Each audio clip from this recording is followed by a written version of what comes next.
Hey, thanks for joining us for another edition of Weekend Winners, brought to you proudly by 1Equine, and we head back to Albion Park this Saturday night, an 11-race program, so big on numbers this weekend. Action gets underway at 5:15.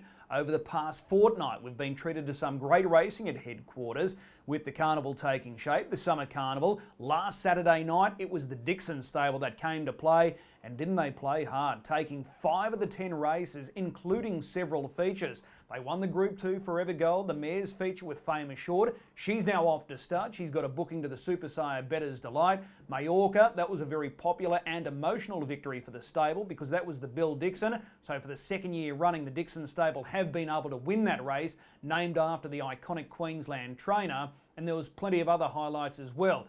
But the big winner last Saturday night was Mac Da Vinci.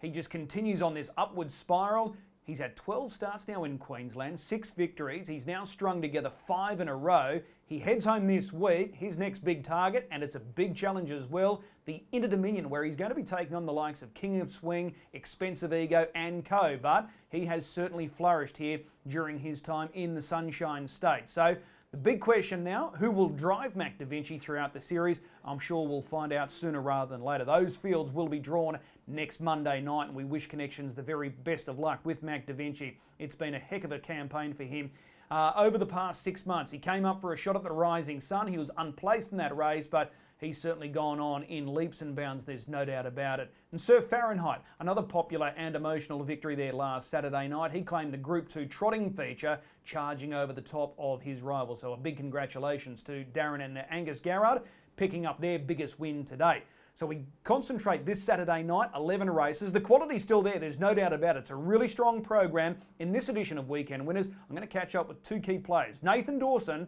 and Lachie Manzelmann. It's not a Saturday night if Nathan Dawson doesn't have a big book of drives, and this week is no exception. 11 races, and it's a busy night in front of Nathan. He joins us now. Appreciate the time, Nathan. Good to be on, Chris. Young Conqueror Race 1. This is a $20,000 event, so it's a good quality contest here. Young Conqueror, freshened for this race. Where does he sort of fit in here? Yeah, he was going quite well beforehand.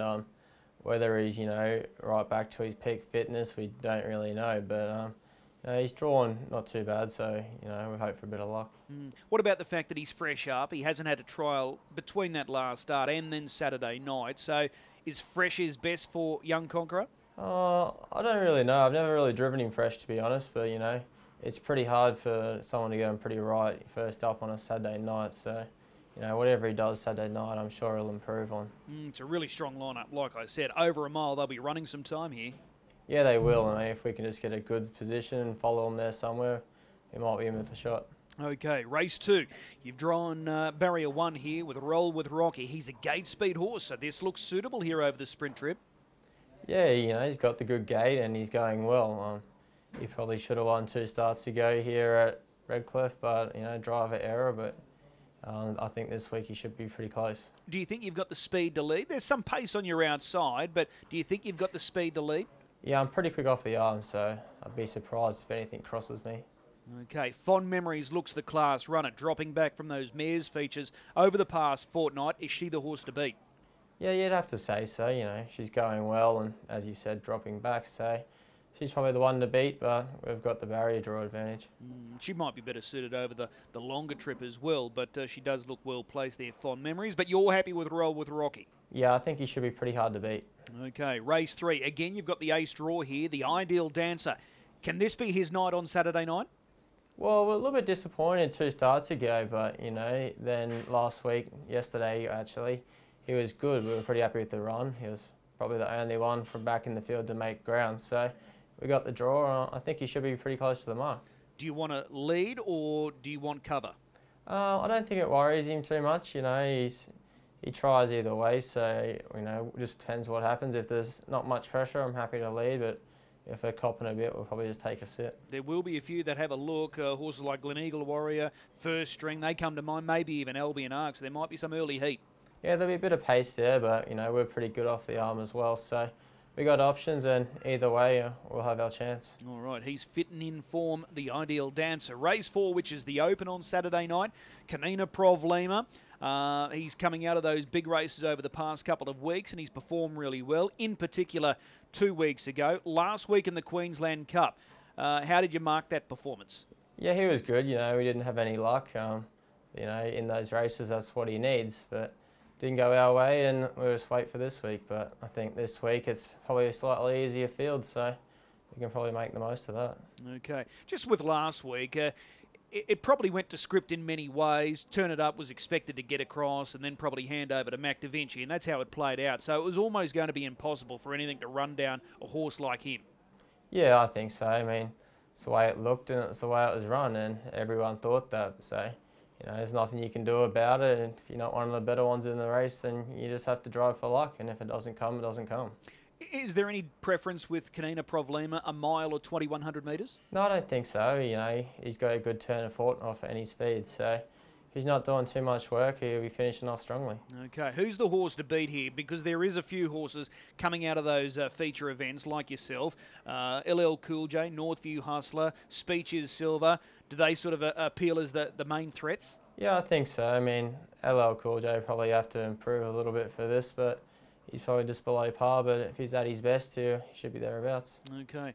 Always a good race, the free-for-all. That one will be no exception on Saturday night. Race 6, our Bondi Beach. He's on the back up from Tuesday. He's drawn gate 3. He looks like he's going to be competitive here. Yeah, I think so. You know, he runs his good race every week, so if he gets his right run, then he'll be there in the finish. Okay. The horses to beat in this field, are we looking at the likes of Watch Pulp Fiction, Key Largo, Franco, Hampton?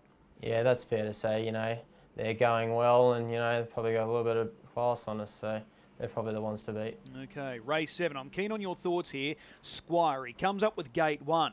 He's going well, this horse, isn't he?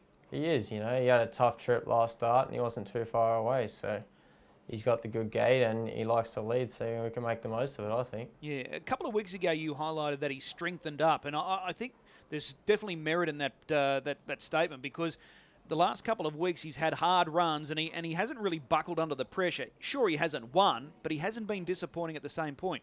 Yeah, that's right. You know, he's doing the work and he's there in the finish. So he's definitely getting better and getting stronger, and, you know, it's showing in his races. Can he lead all the way here? Yeah, I think so. You know, he likes to roll along, and it should be his race to lose, I think. Okay. Race number 8, these mares' qualies, they're tough. They're very open. Molly's Secret, she's drawn 2 off the second row. She's got claims, there's no doubt about it, but can Saturday night be her night? Yeah, she's going well. She's probably one that relies on a good trip, you know. It's a bit hard for her to come wide, but if she can punch through the middle and get the splits, there's no worry in saying that she can win. Scott's Rain and Get Ready to Rock, they were 1-2 in a recent race. Do they loom as the toughest to beat? Yeah, you'd probably think Scott's Rain's the one to beat, you know. Its win last start was really good, and, you know, it did work, so barrier 10 shouldn't be too much of a drama for it. Yeah, her sectionals were really impressive there, Scott's Rain. And your final drive on Saturday night comes in the trot, race 10, Just a Bit Noisy. You've been with this guy throughout the features over the past fortnight. Did he please you in those runs? 2 starts ago, we were a little bit disappointed, but it was a strong lead time, and he's not the strongest horse. But last week he was good, so, you know, he's one of those horses where manners takes him a long way, and if he does everything right again this Saturday, he'll be in with another shot. So did that surprise you at all last week, the fact that it was the mobile start and a mile? He sort of gives the impression the longer the better for him. So did he surprise in any way last week? He did a little bit, but we got quite a nice trip, you know, and didn't have to do too much work. And I think that's probably the best set now that he's getting older, and if we can get that again, he'll be right. It won't shock if he wins this race, right? No, not at all. As I said, you know, he's going well and he's not far behind the winners. So if everything goes our way and the others run into a bit of trouble, I won't be surprised he's winning. All right, as I said, it's a busy night for you on Saturday night. Which one stands out at this early point? I like Roll with Rocky. I think he's going well and he's got the good draw, so he's probably the one to beat. Okay, race 2, number 1, Roll with Rocky. Nathan, as always, appreciate the time. We'll see you trackside. Pleasure. Lachie Manzelmann goes to Albion Park on Saturday night. He's got 4 drives, and we start with race 3, Saffron. Lachie, appreciate the time. Thanks for having me. Saffron lines up in what shapes to be a really open race. There's a number of horses that have good credentials here. Saffron no different. How do you see it? If he gets the right sort of luck, he'll go close. Like, he's been flying of late and couldn't fold his run here the other night. 56 around Redcliffe for him. That's as good as he goes. So. He's rock hard fit, there's no doubt about it. He's been placed his last 6 starts, but it seems the more he races, the better he's going. Yeah, I was actually a bit disappointed he didn't get in on Thursday, and that would have helped him out even more. Like, the more he races, the better he goes, and he's flying already, so. All right, he's yet to win here at Albion Park. All of his good forms at Redcliffe where he's trained. Just looking at this race, the way it might set up. 2 off the second row, looks like there's going to be early pressure, so that's a good thing. Yeah, if he lobs close enough. Last time I drove him there in a quali, sat 3 fence and finished 30.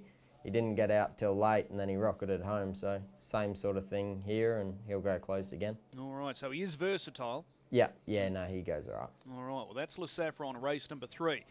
We go across to race 5, again for Mark McNee, Life's Black. He's a last start winner, like Saffron, going well. What did you make of the run last week at Albion Park? It was a bit average for him. He's usually a bit better than that, but he didn't have much go his way, and we sort of just took it how it come after that, and it didn't work out. So he's a lot sharper on Monday? Yeah, he was really good here on Monday. Again, he won in 56 again, so there's not much more you could have asked from him. Okay, you're drawn right in the middle here, gate 5. You've got some speed to your inside. You've definitely got speed to your outside. How does this race set up? Ideally, where do you want to be? Oh, ideally it'd be in front or behind the leader, but I don't think that'll happen, so we'll probably just have to drive with luck and come with 1 run. Okay, but again, this race is going to generate tempo, so that probably helps your cause. Yeah, he was really good coming off cover last start, so if we can do the same again, we'll be thereabouts. All right, let's go across to race 9. You're driving the Democrat for Ron Salas. This guy's in great form as well, last start winner. Comes up with gate 3. Again, you've got some speed to your inside, you've got some pace to your outside, but it looks winnable, this race. Yeah, his run last start was really good. He did have the perfect trip and everything went his way, but he sort of got dragged back a little bit on the home turn and still pinged through and got the job done. So 1 or 2 would have been a bit better, but 3, we'll just make it work and see how we go. Just looking back at that replay and looking at the horses that you zoom past here in the home straight, this is no harder. No, it's the same. Obviously, Ronnie's used my claim to get in the same sort of grade again, so hopefully he gets the right trip, and well, he won't be far away. He's done it before, so. Yeah, that's the key. As long as he gets that right trip, he's going to be very competitive. Yeah, that's him. All right. Your final drive on Saturday night comes through in the trot, race 10, Kingdom Come. I really think this guy's got winning chances here. His recent form is as good as any in this race. Yeah, he's very underrated. He's gone out at massive odds his last 2 starts, and he's beat more than half the field home. He ran 3rd in the feature 2 weeks ago and 5th last week in the Group 2, so can't really fault him. Yeah, and he looks better suited under these conditions compared to last week. Yeah, last week was sort of, that's literally everything he doesn't like, was a mile, mobile, and yeah, but he still went super, and this week, as long as he does the same, well, I can't see him being far away. He's super fit, and he normally steps 9 times out of 10, so he's going to be in a good spot. Yeah, if I don't step him, I'll be in trouble from Richard, but he's been really good lately, so we'll do the same. So you're sort of on the same wavelength as me here, that he's got winning hopes here. Yeah, I wouldn't be shocked if he come out and blew him away. He's the sort of horse that he's never runs a bad race, and he's very underrated. I wouldn't have been surprised if he was near enough to favourite on Saturday night, but he won't be because no one rates him. No, he's in good form. His past couple of runs have been excellent. So of the 4 drives, which one are you sort of leaning to most? I like last Saffron. I think he's been getting better and better each time, and that draw's sort of his sort of draw. So I wouldn't be surprised if he bobbed up, or the Democrats draw's awkward, Life's Black's awkward, and the Trotter, well, he never runs a bad race, so those 2 are probably my favoured too. Okay, so race 3, number 9, Saffron for Mark McNee, and Kingdom Come in the trot, race 10, number 6 for Richard Hutchison. Lachie, as always, appreciate the time. We'll see you trackside. Thank you. A big thanks to both Nathan Dawson and Lachie Manzelmann, and as per normal, we wish them the very best of luck with some safe passages there on Saturday night. 11 races, time now for a best bet. I'm going with the mare, Fond Memory. She's part of the Dixon stable. If she can turn up like they performed last week, I think she's going to prove very hard to beat. It's a huge class drop. She had poor draws over the past 2 weeks in those feature mares races. Gate 7, both times at the mile. She sticks to the mile distance range, but she's better suited here, 2 off the second row, and sectionally, she's been really sound in those mares features. Last week, chasing home her stablemate, Fame Assured. I think this is well within her reach. I'm marking her the best bet. Race 2, number 9, Fond Memory. So we'll see you trackside, the first of 11 getting underway at 5:15. And don't forget, if you are gambling this weekend, please do so responsibly. Bet with your head and not over it.